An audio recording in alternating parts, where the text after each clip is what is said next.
plano de Deus para a igreja, que é algo fantástico. Deus, ele é extraordinário. Quando nós pensamos na organização, no planejamento de Deus, Deus não improvisa. Deus não deixa a coisa acontecer e diz assim, ali na frente eu penso o que eu vou fazer. Deus não faz assim. Deus tem o fim na sua mente, nas suas mãos, desde o princípio. Deus organiza tudo.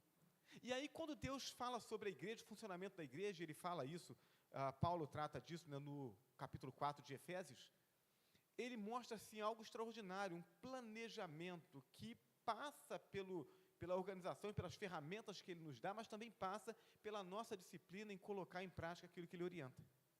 E quando a gente fala sobre família, família é a mesma coisa. Então, quando Deus planeja a família, e nós olhamos o funcionamento que ele propõe para a família, meus irmãos, é algo extraordinário. Então, se as famílias funcionassem do jeito que Deus propõe, seria algo maravilhoso.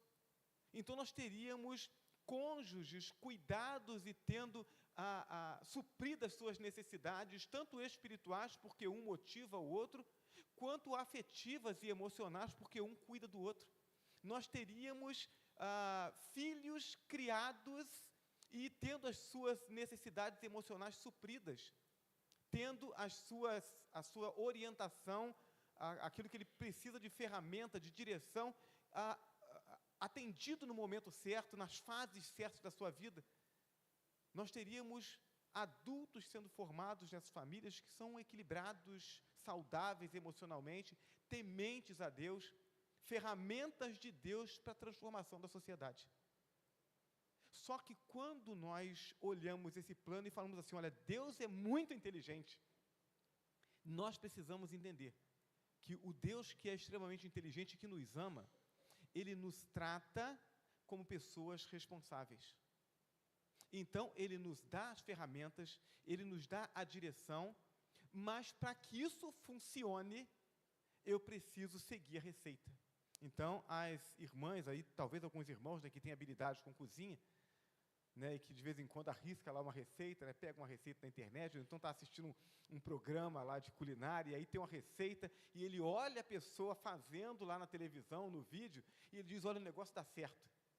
Mas tem que pegar a receita e tem que fazer exatamente do mesmo jeito. Então, se você resolve por conta própria substituir um ingrediente ou acrescentar alguma coisa que não está, você corre um sério risco de a receita desandar. Mas o que a gente faz, na maioria das vezes, em nossas famílias, é ajustar a receita conforme o nosso gosto, conforme aquilo que a gente imagina que seja fácil de adquirir como ingrediente. E a gente espera que, mesmo com essa nossa atitude irresponsável, que Deus transforme os ingredientes ali e faça a receita funcionar. Mas não é assim que funciona, meus irmãos. Porque quando a gente desobedece, a gente paga o preço disso. E Deus faz isso para o nosso bem, para que a gente aprenda, isso é disciplina. Então, quando a gente fala sobre uma família que funciona, a gente precisa olhar para a palavra de Deus e entender que Deus tem um plano, mas que esse plano ele precisa ser seguido por nós. Então, se eu desejo que a minha família de fato funcione, o que é que precisa estar presente? O que é que precisa estar funcionando na família? Qual é a minha parte nesse negócio para que essa família de fato funcione? Então, eu quero pensar rapidamente sobre 3 pontos nessa manhã com os irmãos, considerando que estamos no mês da família, e aí a nossa atenção se volta um pouco mais, né? Embora a família deva receber atenção o ano inteiro, mas no mês de maio a gente tem uma atenção especial para a família. Pensando sobre o tema, a família que funciona, eu quero então pensar primeiramente no papel do esposo. Então, a família funciona quando o esposo é um líder servidor. Tem um livro chamado Um Líder Servidor, né? Se eu não me engano, ele é a continuação do primeiro, que é o Monge Executivo. Então, eu li o livro Monge Executivo e eu achei fantástico, eu fiquei muito tentado a ler o líder servidor quando eu soube que era a continuidade dele. E ele chama atenção exatamente para isso, para o fato de que líder não é chefe. O líder é aquele que inspira. Então o texto diz assim, nos versos 25 a 27, de Efésios 5. Vós, maridos, amai vossas mulheres, como também Cristo amou a igreja. E a si mesmo se entregou por ela, para a santificar, purificando-a com a lavagem da água pela palavra, para apresentar a si mesmo igreja gloriosa, sem mácula, nem ruga, nem coisa semelhante, mas santa e irrepreensível. Aqui está a figura do líder servidor, que é líder, não é chefe ditador. Diante disso, portanto, essa compreensão que líder servidor não é chefe ditador, há algumas questões que devem ser consideradas nesse papel e nessa conduta do homem. Porque a gente gosta, né? Os homens, de um modo geral, gostam muito dessa ideia, né, de dizer assim, não, o homem é o cabeça da casa, o homem é o líder. E aí o indivíduo abraça essa frase, e aí ele chega em casa e ele senta, e já que eu sou o líder, o cabeça, todo mundo tem que me servir. E a gente precisa olhar para aquilo que a Bíblia nos diz sobre a postura desse homem. Aquilo que Deus, o Deus que criou o homem, que deu a ele essa incumbência, o que Deus espera de nós, homens, e essa palavra é muito direta para os homens, embora as mulheres precisam estar atentas, porque se o seu marido, ele não age desse jeito, você precisa ensiná-lo. Se o seu filho não tem essa compreensão, você precisa ensiná-lo, porque a gente constrói os homens não depois que eles se casam, a gente constrói os homens quando eles ainda são crianças.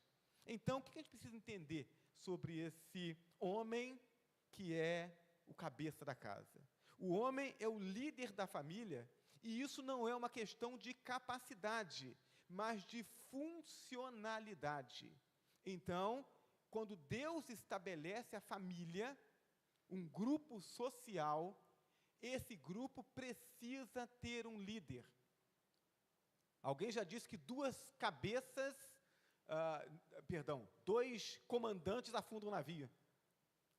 O navio precisa ter um comandante.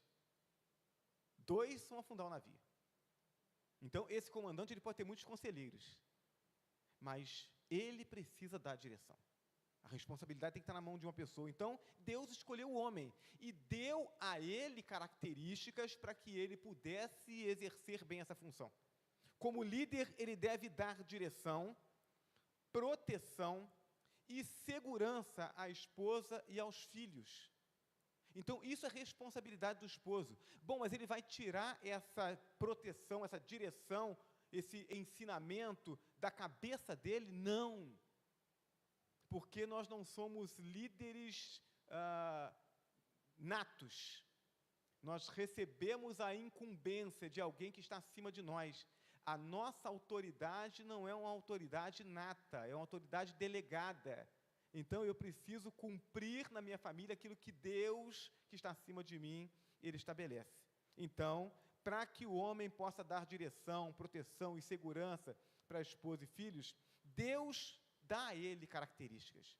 Uma das características é que o homem é fisicamente forte, com pensamentos e decisões mais racionais. O homem é naturalmente mais racional. Toda regra tem exceção, mas a regra é, o homem ele é mais racional que a mulher. O homem também não gera filhos. Por quê? Porque se ele tem a função de proteger, ele não pode viver momentos em que ele esteja fisicamente fragilizado. Irmãos, a gente precisa entender que quando Deus cria a coisa, Deus está enxergando lá na frente. Deus não fica fazendo testes. Então, o homem tem essas características para que ele possa, efetivamente, em todo o tempo, proteger a família. Eu costumo dizer que o homem, ele é construído por Deus com uma casca mais grossa. Ele é preparado por Deus para receber as pancadas, para ser o escudo protetor da família. O homem tem que ser, na expressão da palavras, macho. A Bíblia diz que Deus criou macho e fêmea. E macho é no sentido de macho mesmo, de ter uma postura, de defender a família. Eu tenho estado muito preocupado com aquilo que a gente tem visto nessa geração. Homens fragilizados, homens inseguros. Não foi isso que Deus planejou. O homem tem que ser macho, com atitude, com iniciativa, né? Eu vi um ditado um tempo atrás que eu achei, olha, isso é perfeito, né? O ditado, ele diz que o macho não bebe o mel, ele masca a abelha. Eu disse, opa, né? Dá para tirar o ferrão antes? Mas a questão é a seguinte, essas expressões, elas precisam chamar a atenção do homem para o papel dele. Então, se você não quer desenvolver essas características, se você não está disposto a sacrificar a sua vontade em favor da sua família, se você não está disposto a pagar o preço para proteger a família, então não constitua a família. Mas se você decidiu constituir família, decidiu casar, decidiu ter filhos, então isso é uma responsabilidade sua que Deus vai cobrar de você. Então, seja homem para a sua família. A Bíblia diz que o homem precisa amar a mulher, a sua esposa, como Cristo amou a igreja. E como é que Cristo amou a igreja? Cristo abriu mão da sua glória no céu por causa da igreja. Irmãos, isso não é pouca coisa. Estando entre nós, Cristo abriu mão dos seus desejos e necessidades para viver em função da igreja. Às vezes a gente não para pensar nisso. A gente olha o Cristo que desenvolve o seu ministério como se ele fosse completamente imune a todas as tentações e não tivesse nenhum desejo que fosse humano, mas o que a Bíblia diz é que ele se esvaziou da sua divindade. Ele viveu entre nós como um homem, com todas as tentações. A Bíblia diz que ele foi tentado em tudo. Então, eu quero que os irmãos imaginem que um homem, ele morreu com 33 anos de idade. Então, Jesus, enquanto homem, ele abriu mão de muitas coisas que um homem até a idade de 33 anos desejaria fazer. Inclusive namorar e casar. Mas ele, como homem, entendendo a sua missão para com a igreja, ele abre mão, ele sacrifica os seus desejos. Foi tentado em tudo, mas mesmo naquilo que não era pecado, porque casar não é pecado, mas era algo que afetaria a sua missão, ele, por amor a Deus, o Pai, por amor à igreja, por amor a nós e a nossa salvação, ele nega a si mesmo. É assim que a Bíblia diz que o homem precisa amar a sua esposa. Jesus investiu o que tinha de melhor na igreja e morreu por ela. A Bíblia está dizendo, se você resolveu se casar, o que Deus espera de você não é nada menos do que isso em relação à sua esposa. É isso que você precisa fazer. Se você fizer isso, a família vai funcionar. A liderança do homem não pode trazer medo por ser ele mais forte. Mas, infelizmente, muitas famílias vivem esse medo. Porque o indivíduo, ele chega em casa e ele grita, ele bate em cima da mesa. Às vezes não faz isso do lado de fora. Às vezes, com as outras pessoas que lidam com ele no dia a dia, ele abaixa a cabeça. Mas, na hora que chega em casa, ele quer extravasar a frustração dele em cima da esposa, em cima dos filhos. A liderança do homem não pode trazer medo. Ela não pode trazer frustração por causa da imposição da vontade dele. Então, você não é mais forte para impor sua vontade, você é mais forte para proteger a sua família. Às vezes, essa liderança do homem vai trazer amargura e depressão, porque ele tolhe a sua esposa de desenvolver as habilidades que Deus deu a ela. Tem muito homem que tem medo da mulher crescer e dela sobressair em relação a ele. A sua responsabilidade, homem, esposo, é de fazer com que a sua esposa brilhe tudo aquilo que ela tem potencial para brilhar. E se ela brilhar muito mais do que você, e isso acontecer porque você está investindo nela, parabéns para você, você está cumprindo o seu papel, porque Deus deu a ela um potencial, e Ele espera que você a ajude a desenvolver todo esse potencial. A gente não casa para ser maior que a nossa esposa, a gente casa para investir nela. Então a gente precisa estar bem resolvido com isso, para que a gente consiga fazer a nossa casa, a nossa família funcionar. Deus não nos deu força para dominar, mas sim para cuidar e proteger aquela que a Bíblia chama de vaso mais frágil. 1 Pedro 3, verso 7, igualmente vós maridos, coabitai com elas com entendimento, dando honra à mulher como vaso mais fraco, como sendo vós os seus coerdeiros da graça da vida, para que não sejam impedidas as vossas orações. Deus está dizendo, olha, eu quero caminhar com você, eu quero te ouvir, eu quero atender suas orações, mas se você não fizer o seu dever de casa, se você não cuidar direitinho da sua esposa, eu vou fechar os meus ouvidos às suas orações. Deus não nos fez líderes para recebermos tudo na mão e termos satisfeitos nossos caprichos. O indivíduo senta no sofá, estou com sede, e aí a esposa tem que parar o que está fazendo para ela pegar um copo de água. Irmãos, não tem problema nenhum em que a esposa arrume o prato de comida do marido, desde que ele também esteja disposto a fazer isso por ela. É uma troca, é uma demonstração de carinho, não uma imposição.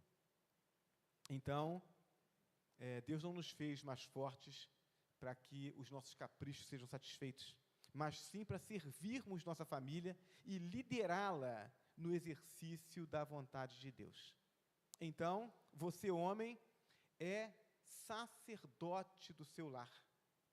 Você precisa assumir essa responsabilidade para que a sua família funcione. Então, isso é um breve resumo, irmãos. A gente precisa mergulhar nessas águas da responsabilidade masculina. Deus nos deu um potencial para nós protegermos nossa família. Você tem feito isso com afinco, com dedicação? Você tem procurado entender qual é a vontade de Deus para que você possa abençoar a sua família? Faça isso para que a sua família realmente funcione. Bom, mas para que a família funcione, não basta que o homem faça o papel dele. É necessário que a mulher também faça o papel dela. Então, embora os versos 22 a 24 venham antes, naturalmente, dos 25 a 27, mas eu faço sempre questão de falar dos 25 ao 27 primeiro, para que as mulheres não se sintam desconfortáveis, né? Então, a mulher vai se submeter ao marido que cuida bem dela, como Cristo cuidou da igreja.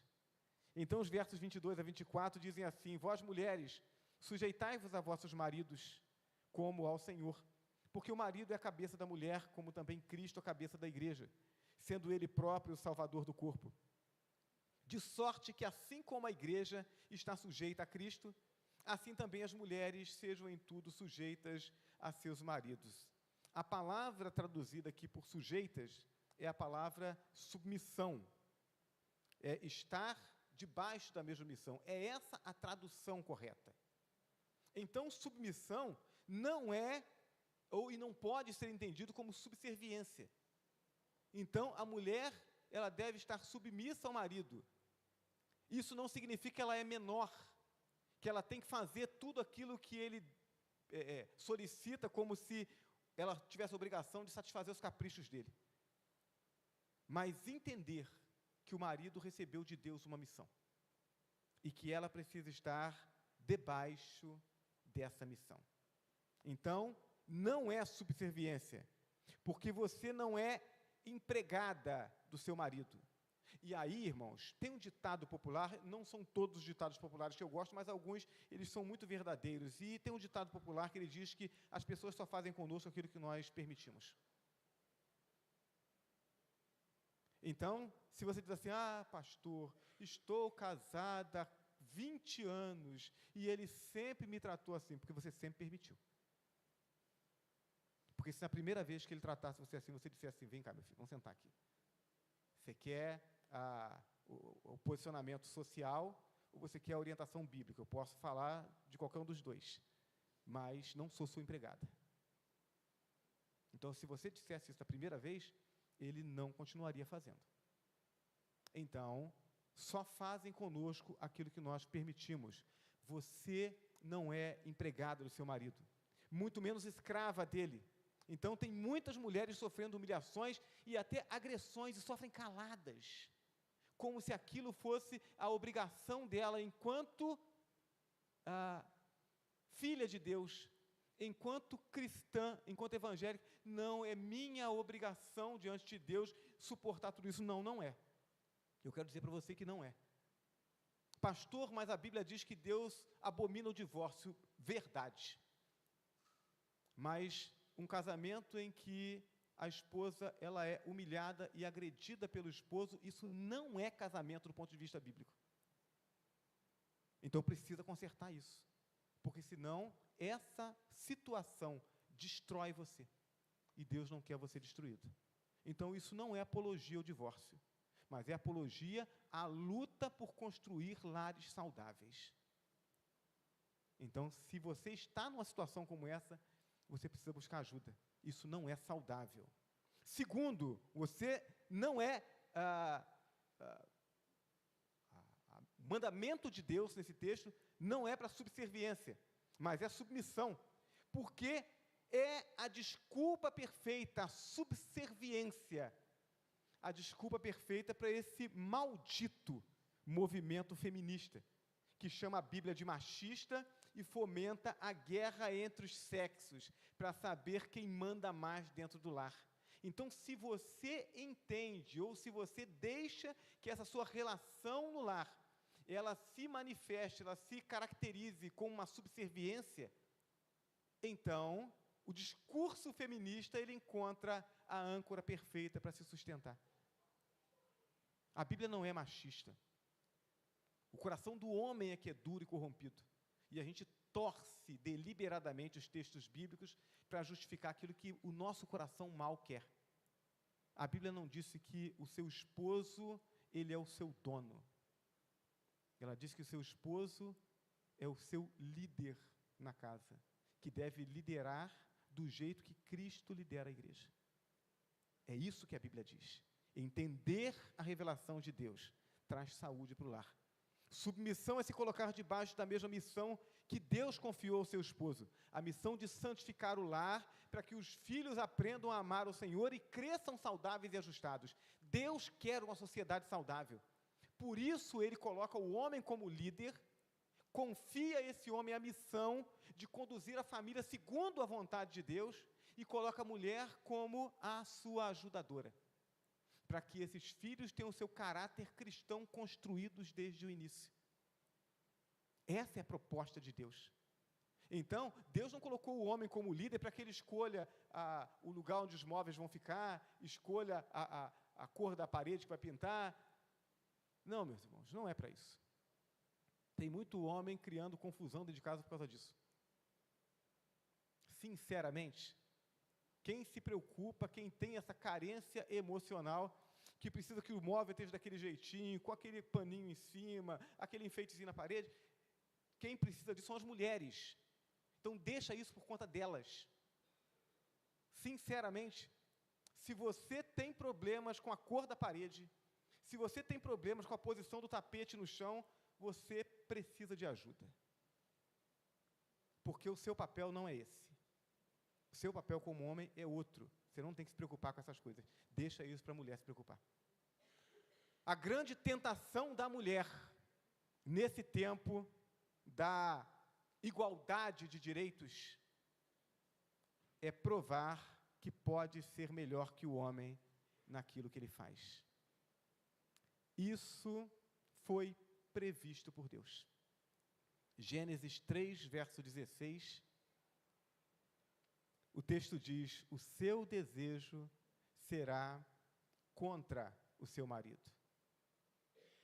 O texto aparece: o seu desejo será para o seu marido, e a gente tem a tentação de achar assim, olha, a corrupção do pecado faz com que a mulher deseje mais o marido. Não, não é isso, irmãos.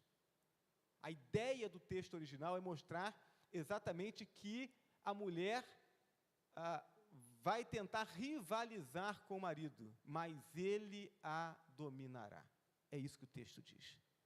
É a corrupção do pecado que faz com que a mulher queira rivalizar com o marido, ao invés de entender a sublime missão que ela tem, dentro do papel que Deus estabeleceu para ela. Se a mulher ceder a essa tentação, em algumas áreas ela conseguirá superar em muito aos homens. Em algumas áreas, as mulheres têm muito mais capacidade do que nós. Só que isso não fará com que elas encontrem felicidade. Isso fará com que elas tenham menos saúde. Sacrificará o lar, sacrificará os filhos. Eu preciso entender que quando Deus criou a família, o alvo de Deus com a família é um ambiente próprio para a construção saudável da estrutura psíquica e emocional e física dos filhos, para que se tornem adultos saudáveis. Quando eu, por conta do meu capricho, eu sacrifico essas coisas, né, num outro ditado popular, por causa de um bife eu perco um boi.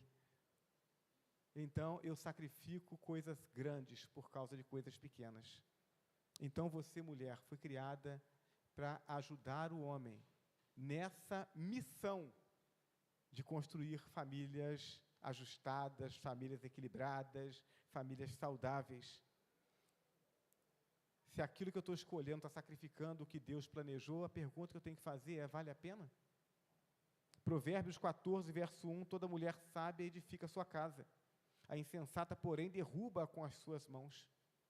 Você pode escolher edificar ou derrubar a sua casa. A escolha está nas suas mãos. Agora, tem que saber se o resultado vai valer a pena. Ajude o seu esposo a entender a responsabilidade dele como líder e sacerdote de Deus dentro do lar. E depois ajude-o a exercer essa liderança. Não, pastor, meu esposo, né, por questão espiritual, não toma iniciativa. Aí eu tenho que tomar. Não, toma a iniciativa de conscientizá-lo da responsabilidade dele. Tem um negócio que está plantado lá dentro do homem. Porque como nós fomos criados para cuidar, a expressão da fragilidade, né, esse pedido de ajuda, ele mexe conosco. E volto a dizer, se você é homem e esse pedido não mexe com você, tem alguma coisa errada, você precisa colocar isso diante de Deus. Porque nós fomos criados para cuidar. Então, se você, mulher, chega para o seu esposo e diz: olha, eu, como sua esposa, e mais os seus filhos, nós precisamos de você. Nós precisamos que você entenda aquilo que Deus quer fazer através de você, para que você nos abençoe. Se você coloca isso diante de Deus e coloca isso para o seu esposo, você motiva o seu esposo a fazer aquilo que ele está, às vezes, com preguiça, ou às vezes com falta de entendimento de fazer. Coloque-o no lugar que ele precisa estar, ao invés de tomar a iniciativa e ocupar o lugar dele. Porque se você faz isso, se você se coloca no lugar dele, você junta as suas tarefas e mais as dele, e você não aguenta. E você não ajuda ele a crescer. Ajude o seu esposo a ser o sacerdote do lar. Pastor, como é que eu faço isso? Com a ajuda da igreja, com a Bíblia na mão, dizendo a ele que a família precisa dele como sacerdote de Deus no lar. Ajude seu esposo a ocupar esse lugar. Fazendo assim, ele fará a família funcionar.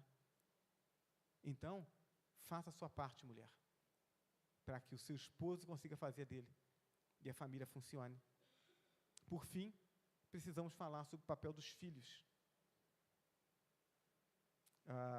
A família funciona quando pais e filhos reconhecem o princípio da autoridade.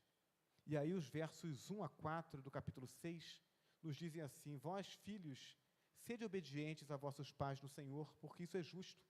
Honra teu pai e tua mãe, que é o primeiro mandamento com promessa, para que te vá bem e vivas muito tempo sobre a terra. E vós, pais, não provoqueis a ira vossos filhos, mas criai-os na doutrina e admoestação do Senhor. Então, nossos filhos não são nossos, eles são de Deus. E quanto antes nós entendermos isso, tanto melhor nos conduziremos. Se os meus filhos não são meus, mas são de Deus, então primeiro eles não têm que ser aquilo que eu quero, eles têm que ser aquilo que Deus quer. E eu preciso cuidar deles com responsabilidade, porque se eles são de Deus, e eu ajo de forma equivocada com eles, Deus vai requerer isso de mim. Então, eu preciso colocar isso na minha mente o quanto antes.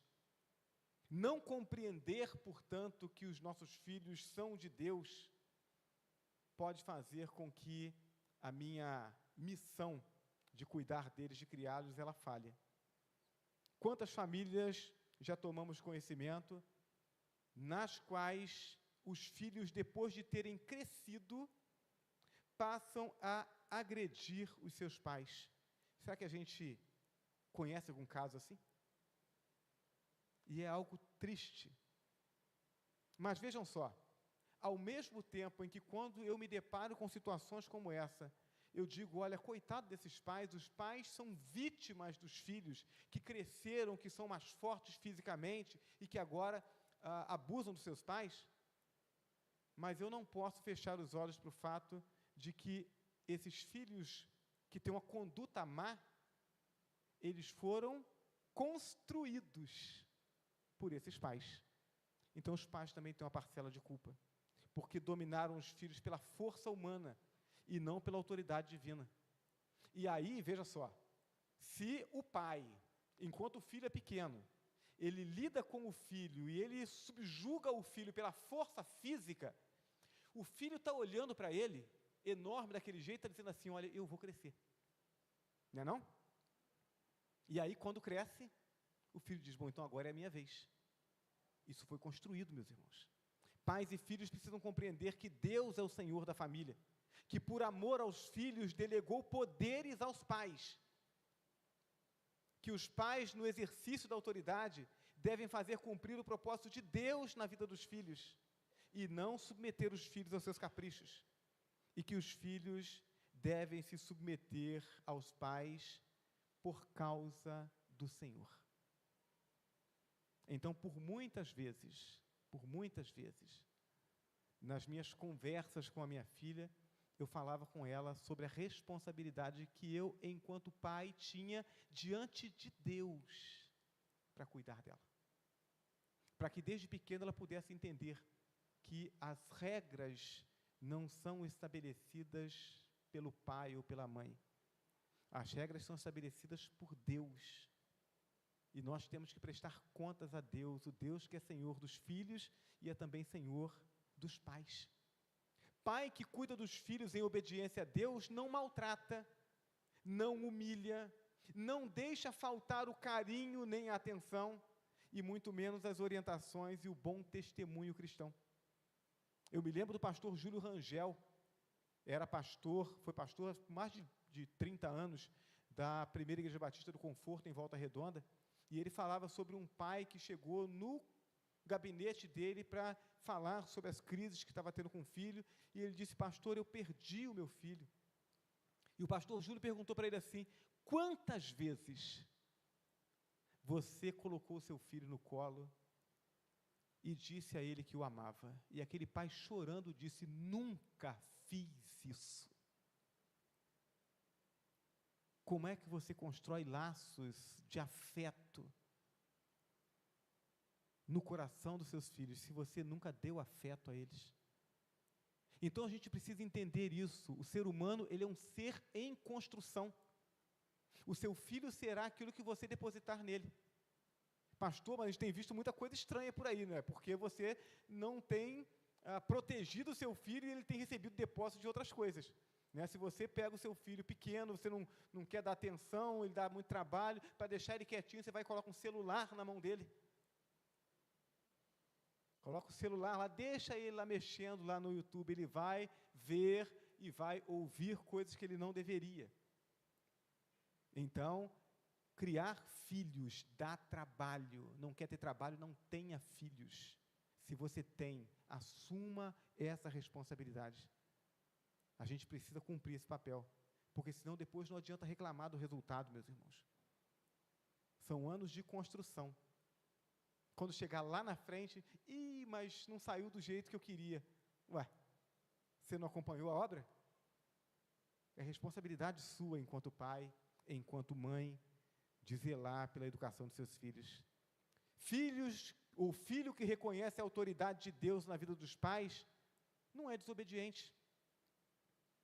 Se você constrói desde o início a consciência de que existe um Deus no céu, um Deus que criou todas as coisas, que cuida de nós, que nos supre, e que você está debaixo da autoridade desse Deus, e que debaixo dessa autoridade você orienta os filhos entendem que aquilo que você está fazendo, que foi uma ordem superior. Então, entende que é cuidado de Deus, e aí eles obedecem. São não só mais obedientes, mas também mais cuidadosos, carinhosos, são gratos aos pais. E se não bastasse um lar de alegria e paz, esses filhos ainda desfrutam da promessa de longevidade. A Bíblia diz que os filhos que honram seus pais, eles vivem mais. Então você, pai, você, mãe, também é responsável para que seu filho tenha mais vida. Se você ensinar o seu filho, a sua filha, a honrar você, entendendo que você está cumprindo uma missão divina. Irmãos, isso é maravilhoso. Mas eu preciso entender a responsabilidade que envolve isso.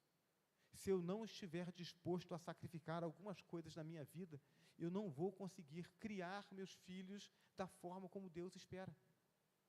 Tem que estar disposto a sacrificar. Não existe construção de algo bom sem esforço, sem investimento, sem sacrifício. É preciso fazer isso.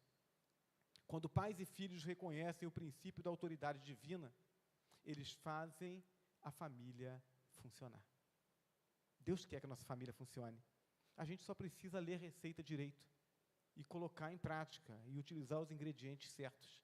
Deus criou a família para funcionar e nunca desistiu do seu propósito, mesmo quando o pecado corrompeu o coração do homem e o separou de Deus. Mas a família funciona quando cada membro da família tem a vida diante de Deus e vive em comunhão com Deus. Então não dá para separar essas partes e achar que vai continuar funcionando. Quando Jesus entregou sua vida na cruz, ele abriu o caminho para que a minha família e a sua família pudesse funcionar. Se você tem Jesus, você tem como fazer a sua família funcionar. Se você que ouve essa palavra ainda não tem Jesus, ainda não assumiu esse compromisso, a sua vida não está confiada nas mãos dele, ele ainda não é senhor da sua vida, você precisa tomar logo essa decisão. Porque a família foi idealizada por Deus para viver de acordo com a vontade de Deus, na dependência de Deus. Se eu tentar fazer isso sozinho, não tem jeito disso funcionar. Não de modo a que eu desfrute de tudo aquilo que Deus tem preparado para ela. É preciso confiar em Deus. Deus quer que a sua família funcione. Isso precisa começar em você. Pastor, meu esposo não é crente. Como é que isso vai funcionar? Tem que começar a funcionar a partir de você. Você precisa colocar a sua vida diante de Deus. Você precisa fazer a sua parte quanto esposa. E precisa dizer para ele que você precisa dele, que Deus quer fazer algo através dele. Né? Ao invés de falar como algumas esposas crentes falam para o esposo não crente, você vai para o inferno. Você precisa dizer, Deus quer usar a sua vida. Deus quer abençoar você. Você é alvo do amor de Deus. Declare a bênção sobre a vida do seu cônjuge. Se é o contrário, se você é esposo, a sua esposa não é crente, declare a bênção de Deus sobre a vida dela. A gente precisa confiar, meus irmãos. A gente precisa fazer a nossa parte e esperar que Deus faça a parte dele. Então, acredite na família. Acredite no projeto de Deus. Faça aquilo que está nas suas mãos. Espere o milagre de Deus. E a sua família, em nome de Jesus, vai funcionar. Amém? Coloque-se de pé, vamos orar ao Senhor.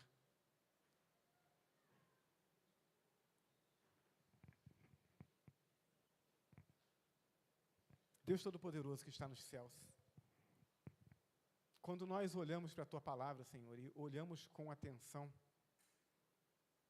Senhor, quão maravilhosa é a Tua obra, quão maravilhosos e perfeitos são os Seus planos. Então, ó Deus, em nome de Jesus, nós te pedimos que, apesar do pecado que há em nós, apesar da corrupção que há em nós, apesar da corrupção que está nesse mundo, a corrupção que limitou os nossos pais na nossa criação e que, portanto, talvez não tenham dado tudo aquilo que nós precisássemos, a corrupção que limita, às vezes, o nosso entendimento de não conseguir apreender toda a verdade que deveríamos aprender, apesar da corrupção que está em nós, que às vezes cria dificuldades para que, mesmo sabendo aquilo que temos que fazer, às vezes falhamos no fazer.